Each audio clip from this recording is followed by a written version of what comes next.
fiery horse with the speed of light, a cloud of dust, and a hearty hi-yo Silver, the Lone Ranger.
With his faithful Indian companion Tonto, the daring and resourceful masked rider of the plains led the fight for law and order in the early western United States.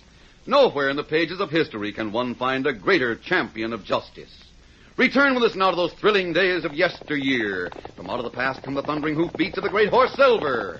The Lone Ranger rides again. Come on, Silver! Let's go, big fellow! Hi-yo, Silver! Hi!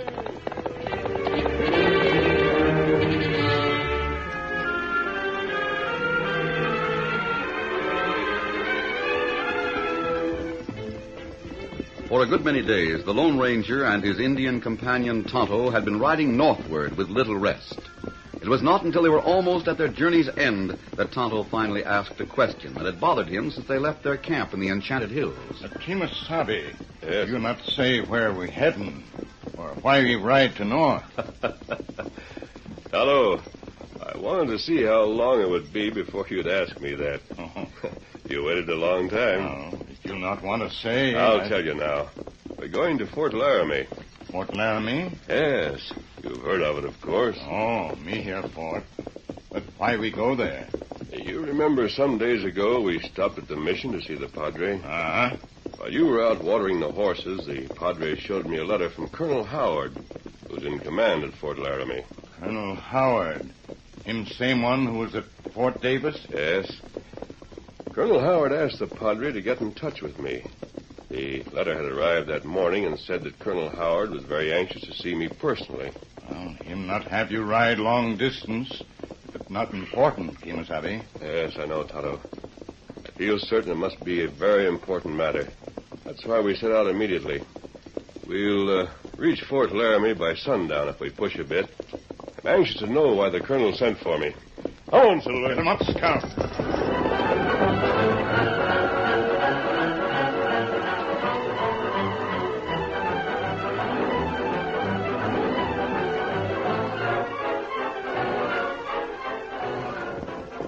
It was a little before sunset when the Lone Ranger and Tonto drew rein on the outskirts of Fort Laramie. Oh, Silver. Oh, Scout, old feller. Big fella.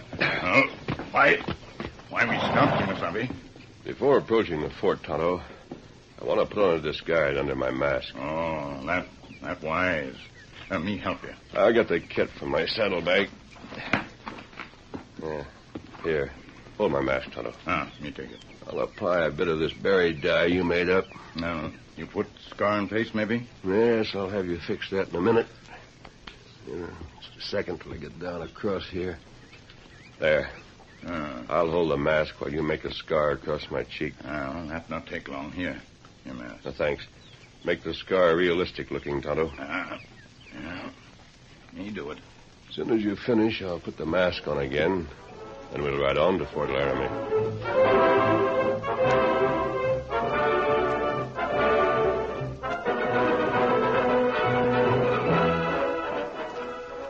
It was a short time later when one of the troopers at Fort Laramie entered the colonel's quarters. Colonel Howard, sir. Well, Corporal, what is it? The guards are outside with 2 men. What have they done? Who are they? One's a masked man, the other an Indian, sir. They said they came to see you. The masked man sent this in, sir. Huh? He seems certain that you'll see him, Colonel. A silver bullet. Of course, I'll see him at once. I've been waiting for him to arrive. But he's masked, sir. I know. But he's not an outlaw. He wears that mask for a certain purpose. Ask him to come right in. Yes, sir. Colonel Howard will see you, sir. Thank you, Corporal. Tonto, you wait with the horses. You wait out here. Well, Colonel, it's good to see you again. I've been hoping you'd come, sir. Please sit down. Thank you. I know you're wondering why I asked you to come here. Yes, Colonel, I am. I knew, of course, that it must be something of importance. It is very important, sir. I'll come to the point as quickly as I can. Of course. Fort Laramie is situated in very rugged country, as you know. Yes, that's right. The mountains are infested by one of the most ferocious and hostile of all Indian clans, the Utes. I know. And the surrounding plains hold an ominous array of savages from other tribes. Remnants of the Arapaho, Kiowa, Apache, Cheyenne, and the Sioux, who are still hostile to us. I've heard there's been a great deal of trouble between here and Denver with hostile Indians. That's true. So far, we've managed to keep them well in hand around Laramie. But it means continued vigilance on the part of my troopers to keep the Indians in check. I can well believe that, Colonel. On the other hand, this territory has become a stronghold for outlaws. Yes, so I've heard. My orders from Washington are to handle the Indians, and frankly, it's a big order to fill right now in this territory. Oh? The sheriff of Albany County has his hands full with roving bands of outlaws around Cheyenne. How can I be of help to you, Colonel? Well, on 3 occasions within the last 2 months, outlaws have successfully held up Union Pacific trains coming west. On 2 of those holdups, they got supplies and payrolls coming here to the fort. I see. In spite of our vigilance, we had soldiers guarding the last shipment. The trains were wrecked and the supplies and money taken. That particular band of outlaws have no regard for human life, nor for government property, or the possibility of government reprisal. You believe those holdups were the work of the same outlaws? Yes, decidedly. How could they find out about those shipments? Well, either someone on the other end in St. Louis sends them word, or someone right here at the fort is disloyal. I see. You're expecting another shipment soon? Yes, day after tomorrow. I'm expecting a carload of new rifles along with the payroll. Who else here at the fort knows about it besides you and myself, Colonel? Just Lieutenant Hill, one of my junior officers, but I'll vouch for his loyalty any time. Just what is it you expect I can do, Colonel? I'm hoping you can prevent somehow a repetition of those holdups, sir. I know it's expecting a great deal. I'll do all I can, Colonel. Oh, have you told others of the fact you sent for me? No. I left orders that if a man of your description should come here, you were to be admitted at once. I see. If anything comes to my attention, Colonel, I'll get in touch with you right away. Well, thank you, sir. Knowing that you are here is a great relief to me. Thanks for your confidence. Adios, sir. Goodbye, sir.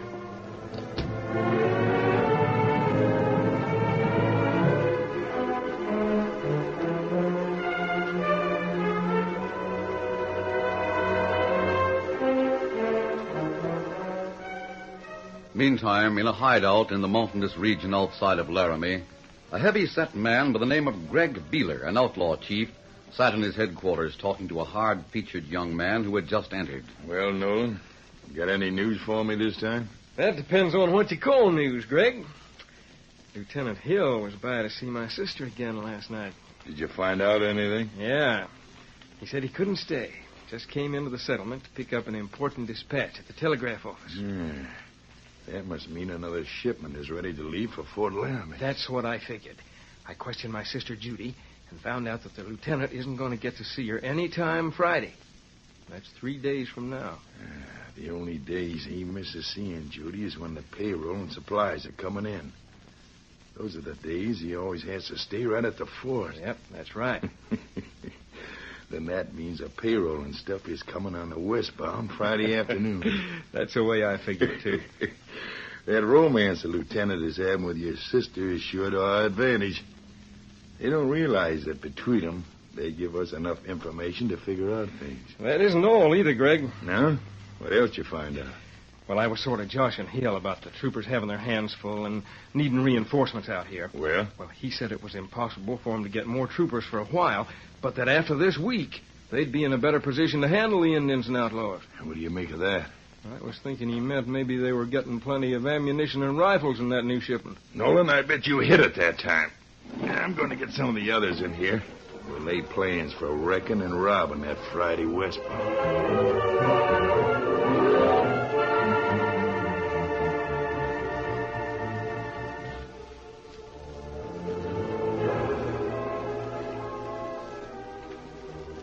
After leaving the fort, the Lone Ranger and Tonto went into the hills and made camp.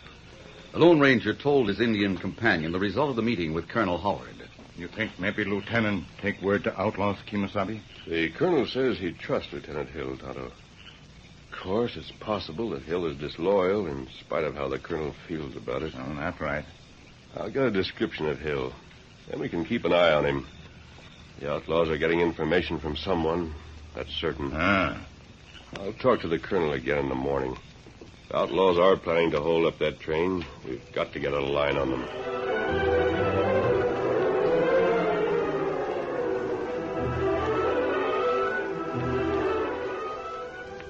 The following day at the fort, the Lone Ranger saw Lieutenant Hill.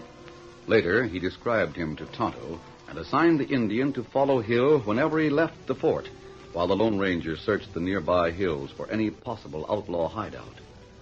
It was late afternoon of the next day when Tonto followed the lieutenant from the fort to Judy Nolan's house. A short time later, from a nearby hiding place, Tonto saw a man come out of the house and ride hurriedly away. Get him in. There go, feller. Maybe him take message to outlaw from Lieutenant Hill. Easy, Scout. Easy, feller. We follow him. Maybe we find out something. Get him up, Scout.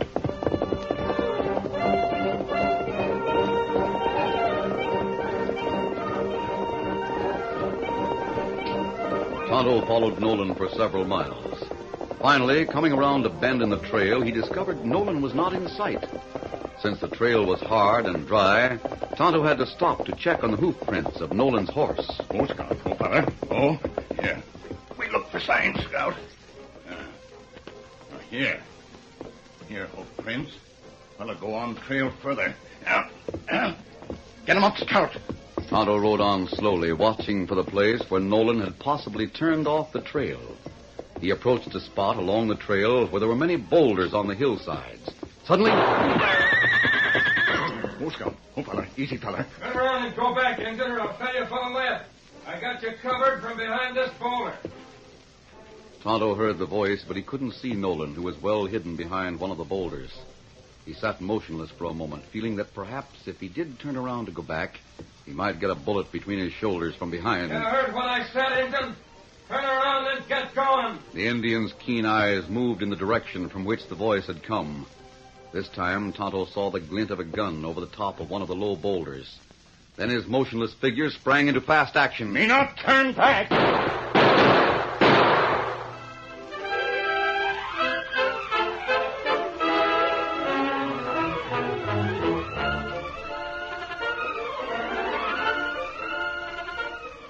The curtain falls on the first act of our Lone Ranger story. Before the next exciting scenes, please permit us to pause for just a few moments.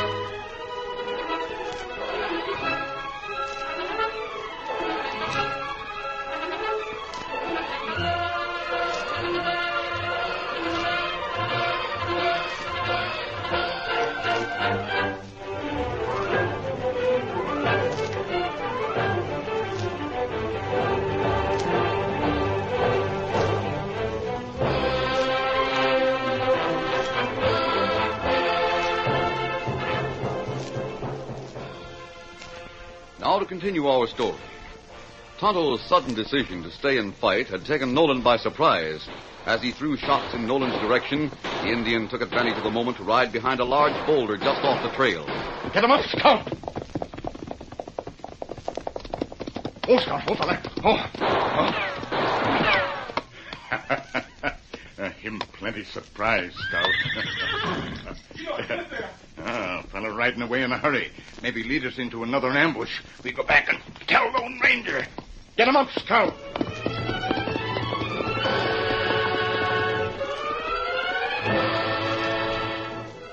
Later, Tonto met the Lone Ranger and told him what had happened. So you think the man you followed might have been going to the outlaw hideout with a message from Lieutenant Hill, Tonto? It seemed that way to me. You did right in not following him further. If he did go to see the outlaws, they would have waited for you in ambush. That's right. We'll go to the fort and report the matter to Colonel Howard. Easy, big fella. Scout, easy. Come on, Silver. Get him up, Scout.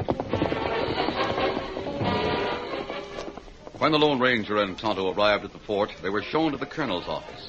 2 men were there, Lieutenant Hill and Jim Nolan, whom Tonto recognized as the man he had followed. The colonel explained. Jim Nolan came to Lieutenant Hill and reported that he had been followed by an Indian on the trail to his mining claim in the hills. Now he says the Indian was Tonto. That's right, it was him. That's right. Me think maybe you outlaw. That's a funny one. I can vouch for Jim Nolan, sir. I see. Lieutenant Hill is engaged to Nolan's sister, Judy. Naturally, he knows Jim very well. Tonto seems to have made a mistake, as you said, Colonel. He saw Nolan riding into the hills, becoming suspicious, followed.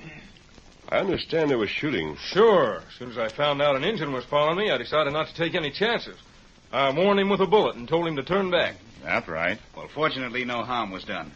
Jim came right here to the fort and told me about it. Thinking your friend might be a hostile Indian. If I was in with outlaws, I sure wouldn't come here like that, mister. Maybe not. Why do you say that? Oh, no reason at all. Forget it, Nolan. Well, Colonel, we were coming to report the same incident, so there's no need for us to stay longer. The colonel tells me you're trying to help us find There's out... no need to mention that now, Lieutenant. Of course, sir. We'll leave now. Goodbye, Colonel. Goodbye, sir.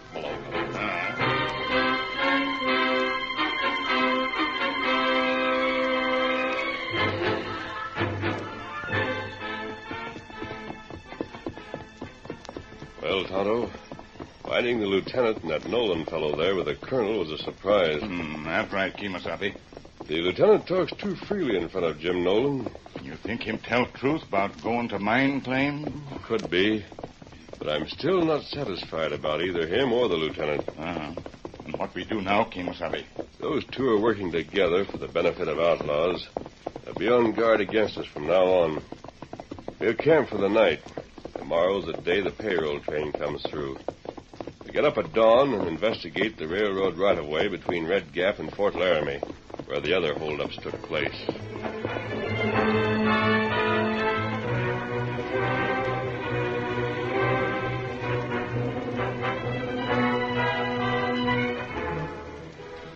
That night, Jim Nolan made a report to the outlaw chief, Greg Beeler. Greg, I come out to tell you there's a masked hombre with an Injun who are here to help prevent a holdup.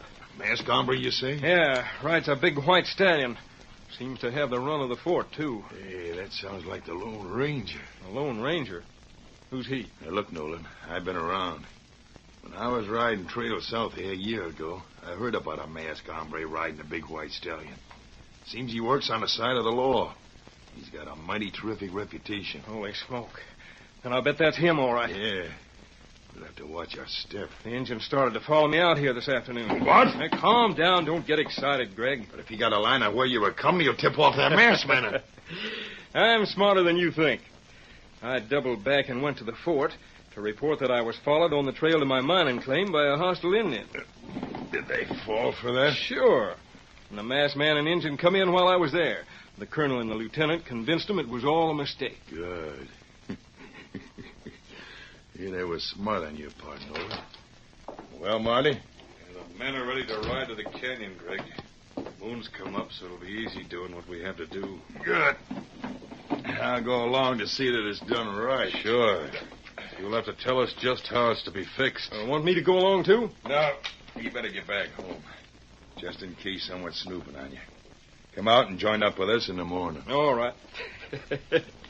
We'll get those rifles and payroll in spite of that masked man. See you in the morning.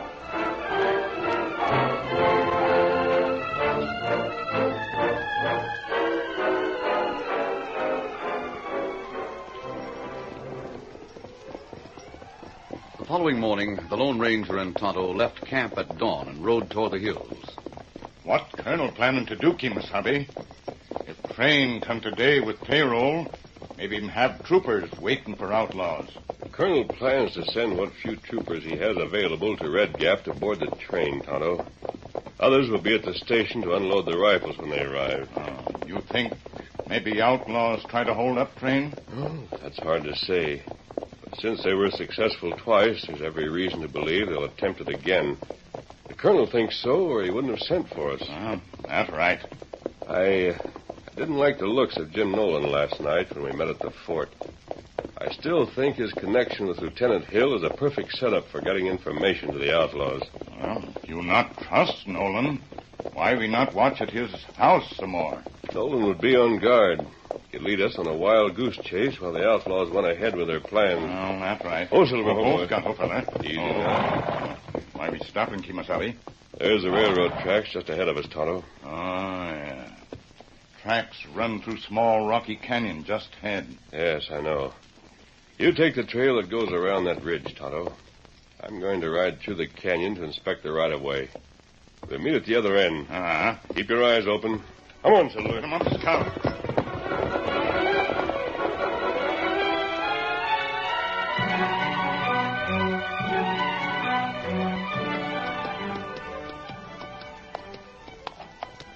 The Lone Ranger moved slowly onto the right-of-way and followed the railroad tracks into the canyon. The steep, slanting sides of the small canyon were covered with large boulders and scrub brush, providing a secure hiding place and vantage point for anyone who might want to watch the railroad tracks below. Easy, big fella. Thinking Silver's whinny had been a warning, the Lone Ranger glanced keenly at the slopes on each side, but saw nothing. Then once again he fastened his eyes on the right-of-way. Suddenly, he saw something that set his nerves tingling. The spikes had been removed from one small section of the rails, enough to throw the train, which was due at any moment, smashing into the rocky side of the canyon. The Lone Ranger didn't change his expression or Silver's pace. He knew now that Silver's whinny had been a warning that the many boulders hid outlaws waiting to swoop down on the wrecked train. He knew, too, that they were probably watching him, waiting to see if he discovered their plan. Steady, fella. Slowly he rode onward, giving no sign of what he had discovered, until he heard a sound that called for immediate action. The train's coming. I'll have to stop it before it comes around the bend. Come on, Silver.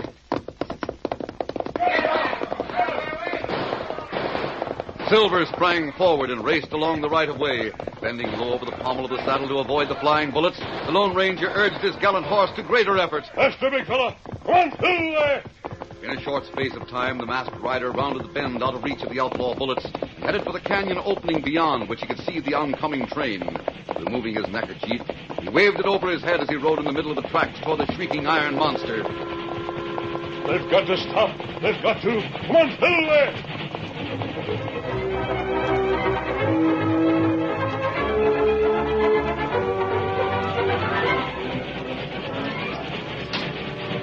Meantime, in the cab of the train, a trooper stood beside the engineer. Look at that. A masked man on a white stallion, plumb in the middle of the tracks. If that fool outlaw thinks he can stop this train, he's crazy.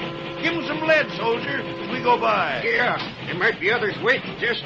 Hey, that's the masked man who was at the fort, the colonel's friend. What do you mean? Stop the train. Stop it quick. All right, if you say so.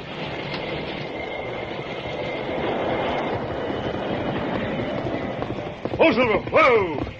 The tracks have been tampered with. The canyon's full of outlaws. Holy mackerel. We'd have been wrecked. How many troopers are on the train? About 20, back in the first car. We all got on at Red Gap. Get those troopers off now. Then back the train to Red Gap. Hurry before the outlaws have a chance to get their horses. Right. I got a bill here to give them warning. Have them come on the run. Won't stop, fella. Oh, Kimasabi. Tonto, take a couple of troopers. Right along the left rim of the canyon. Scatter any outlaw horses you find there. Hurry. Me do it. Send a couple of troopers along the right rim to do the same thing. Then the rest of us will go into the canyon.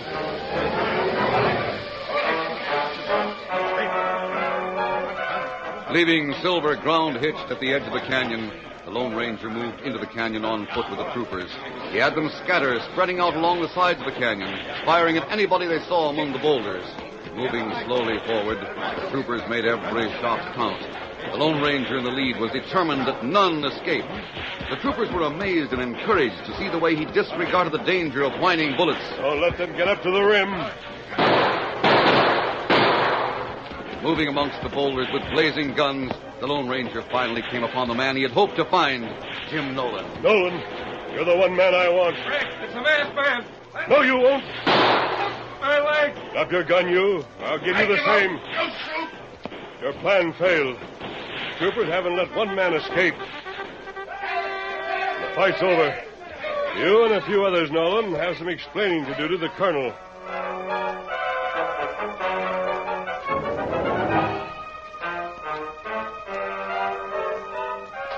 Later in the colonel's headquarters at Fort Laramie. Colonel, I'm glad that Nolan has cleared Lieutenant Hill of any disloyalty by his confession. I'm sure the lieutenant will be careful of what he says from now on when he visits his lady. Colonel, I didn't realize Jim Nolan could do such a thing. He took advantage of your friendship, Lieutenant. And was smart enough to figure things out without having you say much. I'm sure, though, that Miss Nolan is all you think she is. It's unfortunate that she has such a weak brother. Thank you, sir. Tonto is waiting outside, so I'll leave now, Colonel. Well, thank you for what you've done, sir. Thanks aren't necessary. Adios. Goodbye, Goodbye. Colonel, I've never met a man like him before. You've never told me exactly who he is. Frankly, I don't know, Lieutenant. All I do know is that he's known far and wide throughout the West as the Lone Ranger.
This is a George W. Trendle production, directed by Charles D. Livingston, edited by Fran Striker, and the part of the Lone Ranger is played by Brace Beemer.